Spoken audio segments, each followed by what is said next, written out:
600.000 peserta yang dinyatakan gagal ataupun gugur, kalau kita kalikan 2.400.000 itu setara dengan 1.440.000.000. Daripada uang 1,44 triliun ini dikembalikan ke kas negara, alangkah baiknya pemerintah ataupun pihak BPJS Ketenagakerjaan memberi kesempatan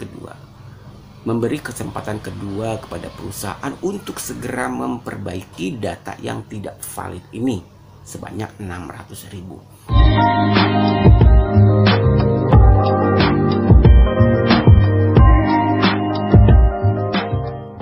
Subscribe di tombol merah di bawah ini. Halo sahabat pekerja, kembali lagi bersama Sapoholic Channel. Di video kali ini saya ingin membahas tentang bantuan subsidi upah dari pemerintah lagi. Nah, di video kali ini saya ingin membahas tentang data yang tidak valid.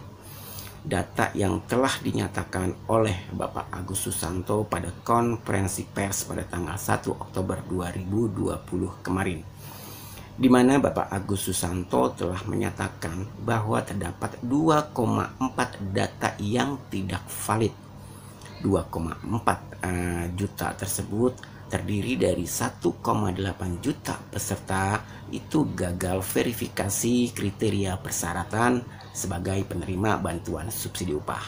Nah, yang 600.000 itu adalah data peserta yang gagal konfirmasi ulang setelah dilakukan konfirmasi ke perusahaan untuk segera diperbaiki datanya. Dalam artian tidak ada feedback dari perusahaan atas konfirmasi perbaikan data tersebut. Nah, ini yang tadi saya sampaikan bahwa dari data 2,4 juta ini yang tidak valid 75% karena tidak sesuai dengan kriteria Permenaker nomor 14 tahun 2020.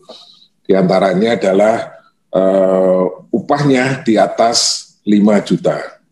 Kemudian kepesertaannya tercatat di BP Jam Sostek setelah bulan Juni. Ini ada 1,8 juta.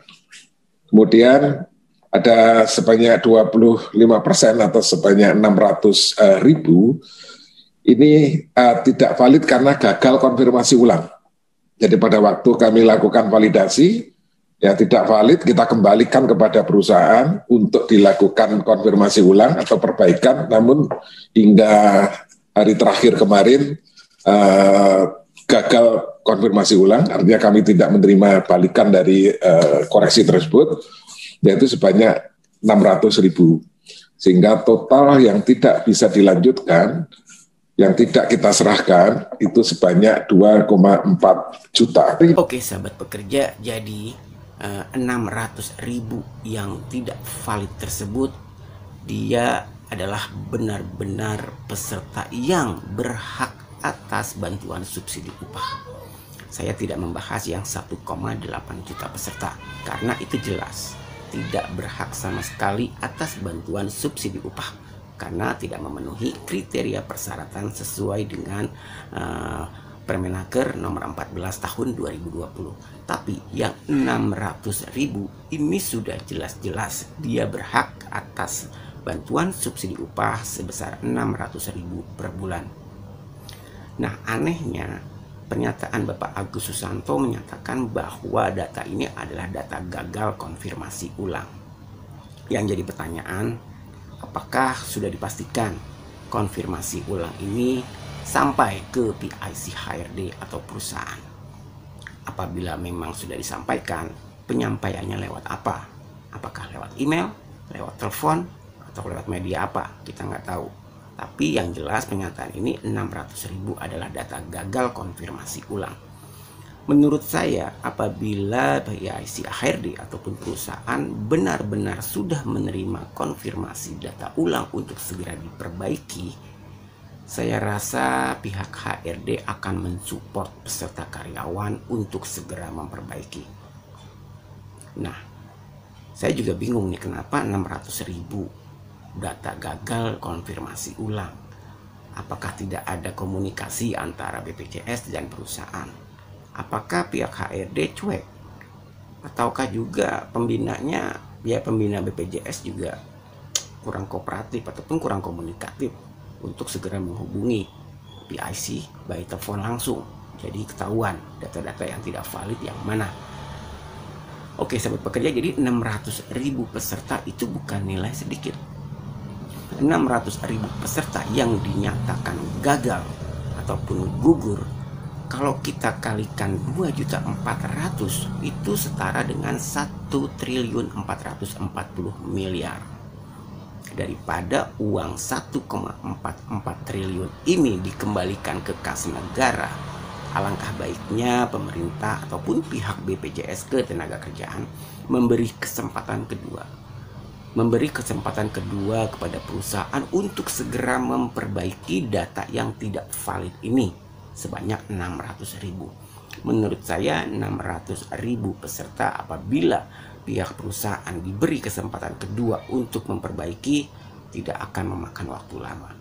1 hari pun akan selesai ataupun 2 hari pun akan selesai, karena ini tidak banyak 600.000 yang sudah berjalan sebesar 12,4 dinyatakan valid. Ini hanya 600.000. Oke sahabat pekerja, semoga saja pemerintah ataupun BPJS Ketenagakerjaan bisa menganalisa ulang, bisa mengevaluasi kembali, mereview. Alangkah baiknya apabila dana 1,44 triliun dikembalikan ke kas negara, lebih baik dikasih kesempatan kedua untuk perusahaan memperbaiki data yang tidak valid, agar dana bantuan ini yang sudah dianggarkan pemerintah dapat terrealisasi ke peserta BPJS yang berhak menerima bantuan langsung tunai ini. Oke sahabat pekerja, demikian informasi yang bisa saya sampaikan. Semoga bermanfaat, semoga menambah pemahaman sahabat pekerja semua. Jangan lupa like dan subscribe channel ini, semoga kedepannya dapat berkembang lebih baik lagi. Oke sahabat pekerja, sampai berjumpa di video berikutnya. Salam sukses dan terima kasih.